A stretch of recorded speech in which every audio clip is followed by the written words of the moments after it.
Good evening, episode 490 of Ticket Talk. Tonight, we just listened to the CEO, the embattled CEO, Eric Baker of StubHub on the Hour Q2 call. Let's go to livestock numbers. StubHub did report decent numbers, but is down 15% in after hours, so down minus 129, 15.11% as we speak. My Lord.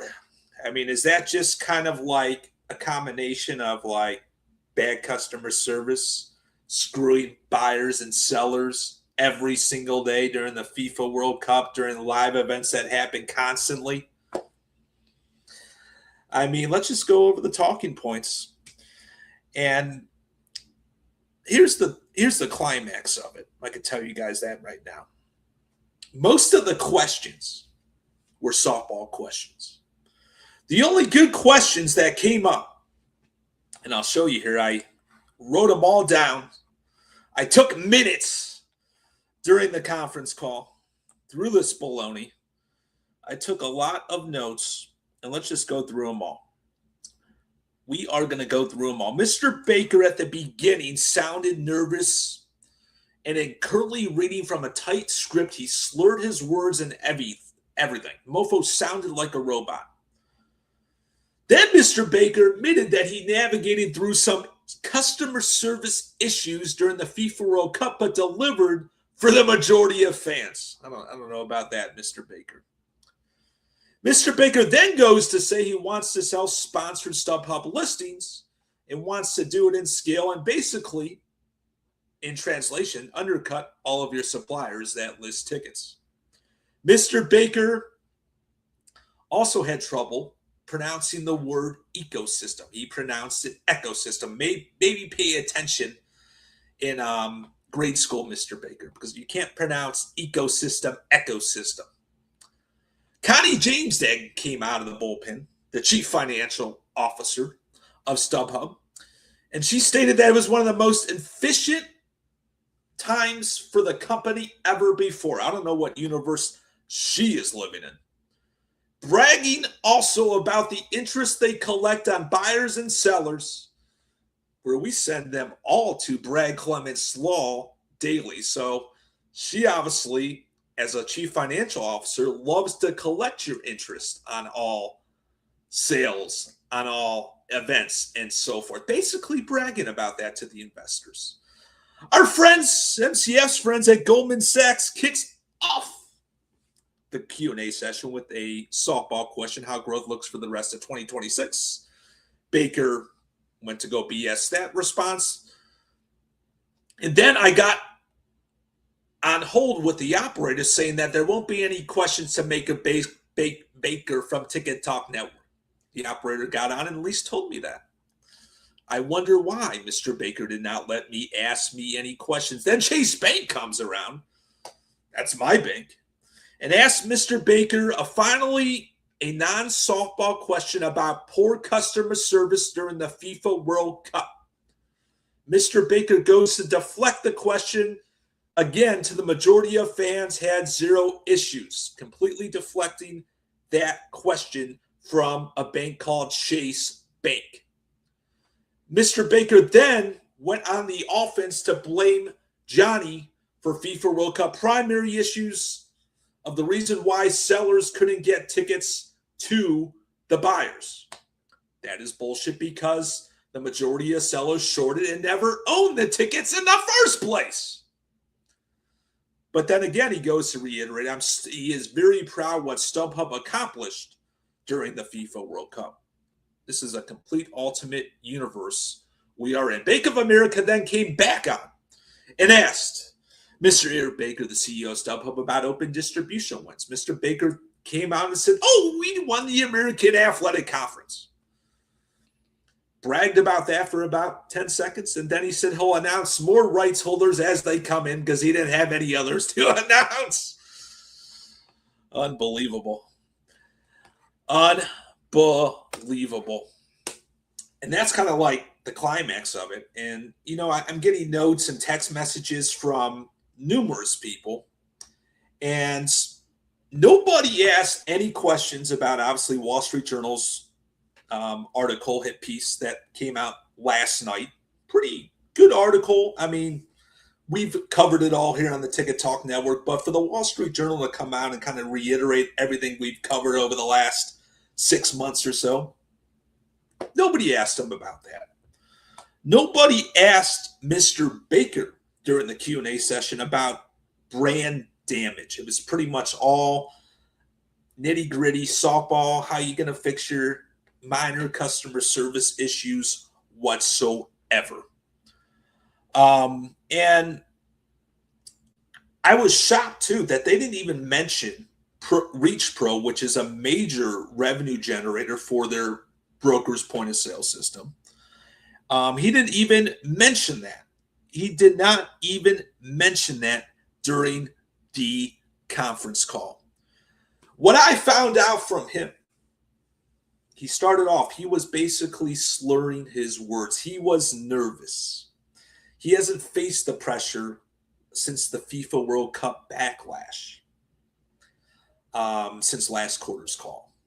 He didn't have to get a question from yours truly to really pound him down because the operator would not let me ask Mr. Baker a question. Essentially, what we noticed also during the call is that Q3 and Q4 for live events, he really couldn't brag about some big live events happening to obviously increase StubHub's holding for Q3 and Q4 because it is obviously a slow time. So essentially, Q3 this quarter will probably be down from last year's Q3. Same with Q4. Obviously, that depends on tour announcements. That depends on Justin Bieber's of the world. That depends on other big acts that are still to be determined. But nobody asked Mr. Baker about his brand damage. It's like listening to a call in an alternate universe, basically taking softball after softball after softball questions from their bank investors that don't have the guts to say something that I would ask Mr. Baker. He also reiterated, too, that 99.7% of FIFA World Cup orders were filled. I call that bullshit. He literally made that number from his ass because tens of thousands of fans during the FIFA World Cup did not get in the FIFA World Cup. Now, to his credit and StubHub's credit, for a lot of Brad Clements' law clients, they are getting refunded from the scums of the earth at StubHub. So I don't know if he met the metric from Brad Clements' law that he satisfied 99.7% of FIFA World Cup orders.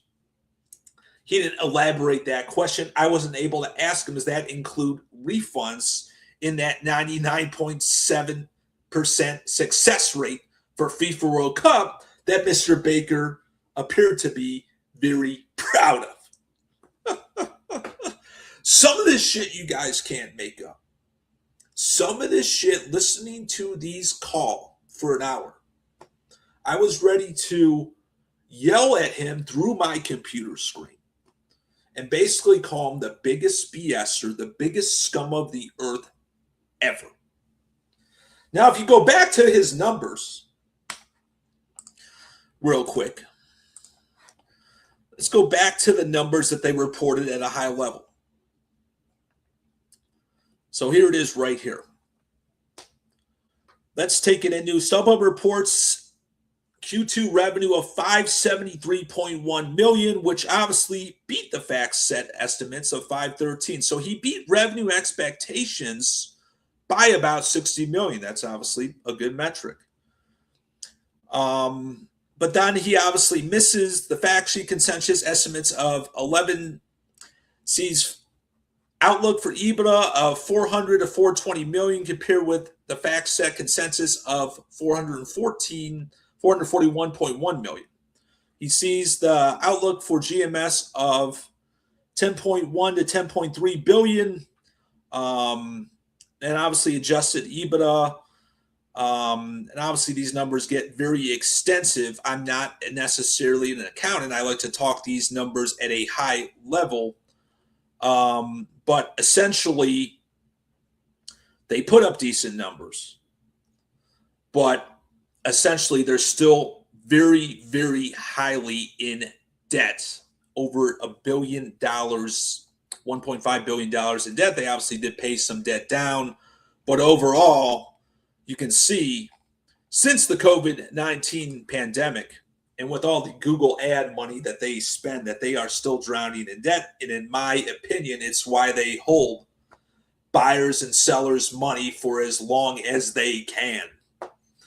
So if you take out Scott Friedman, you take out Brad Clements' law firm, they'd be happily have plenty more million in the bank right now because they will hold that money for as long as they possibly can. If you guys read that Wall Street Journal article that kind of sums up what we've been covering over the last 6 months or so, is that they will do whatever it takes, change their address for legal paperwork, for arbitration, to delay the legal process as much as they can. But thankfully, we have a guy like Brad Clements' law firm that knows the scums of the earth at Holland & Knight, who represent the scums of the earth at StubHub, to actually get the paperwork in the right hands of the court system where they cannot partake or interfere in the court of law. And that's why we're so thankful to have Brad Clements' law firm represent buyers and sellers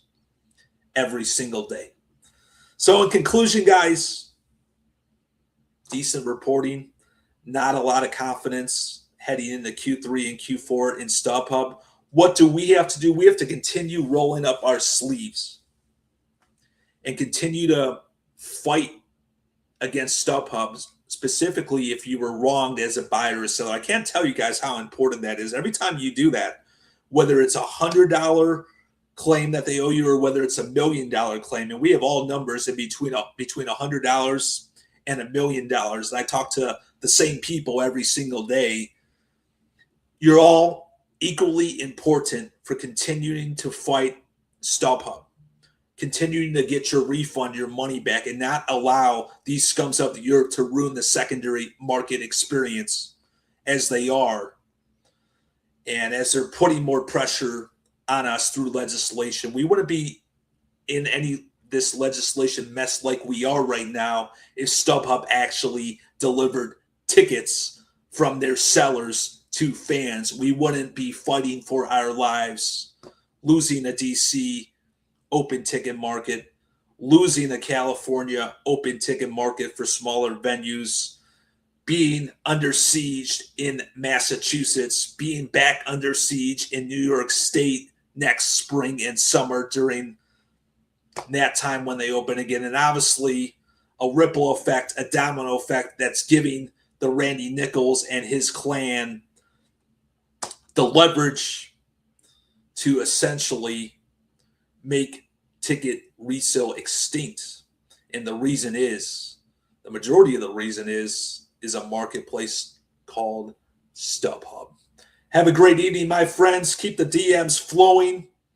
Let us know what's going on with live events. We'll cover all those back tomorrow. We'll obviously update the stock price first thing in the morning also, as StubHub right now after hours is down 15% after Q2. Have a great evening, my friends. Stay lean and clean.